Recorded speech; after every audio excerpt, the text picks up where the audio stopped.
लकड़ी का कटोरा। एक वृद्ध व्यक्ति अपने बहू बेटे के यहाँ शहर रहने गया। उम्र के इस पड़ाव पर वह अत्यंत कमजोर हो चुका था। उसके हाथ कांपते थे और दिखाई भी कम देता था। वो एक छोटे से घर में रहते थे। पूरा परिवार और उसका 4 वर्षीय पोता एक साथ डिनर टेबल पर खाना खाते थे, लेकिन वृद्ध होने के कारण उस व्यक्ति को खाने में बड़ी दिक्कत होती थी। कभी मटर के दाने उसकी चम्मच से निकलकर फर्श पे बिखर जाते तो कभी हाथ से दूध छलक कर मेजपोश पर गिर जाता। बहू बेटे 1-2 दिन ये सब सहन करते रहे, पर अब उन्हें अपने पिता की इस काम से चिढ़ होने लगी। हमें इनका कुछ करना पड़ेगा, लड़के ने कहा। बहू ने भी हाँ में हाँ मिलाई और बोली, आखिर कब तक हम इनकी वजह से अपने खाने का मजा किरकिरा रहेंगे, और हम इस तरह चीजों का नुकसान होते हुए भी नहीं देख सकते।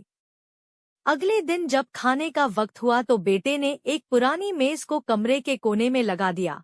अब बूढ़े पिता को वहीं अकेले बैठकर अपना भोजन करना था। यहाँ तक कि उनके खाने के बर्तनों की जगह एक लकड़ी का कटोरा दे दिया गया था, ताकि अब और बर्तन ना टूट फूट सके। बाकी लोग पहले की तरह ही आराम से बैठकर खाते, और जब कभी कभार उस बुजुर्ग की तरफ देखते तो उनकी आंखों में आंसू दिखाई देते। यह देखकर भी बहुबेटे का मन नहीं पिघलता। वो उनकी छोटी से छोटी गलती पर ढेरों बातें सुना देते। वहाँ बैठा बालक भी यह सब बड़े ध्यान से देखता रहता और अपने में मस्त रहता। एक रात खाने से पहले उस छोटे बालक को उसके माता पिता ने जमीन पर बैठकर कुछ करते हुए देखा। तुम क्या बना रहे हो? पिता ने पूछा। बच्चे ने मासूमियत के साथ उत्तर दिया, अरे मैं तो आप लोगों के लिए एक लकड़ी का कटोरा बना रहा हूँ, ताकि जब मैं बड़ा हो जाऊं तो आप लोग इसमें खा सकें।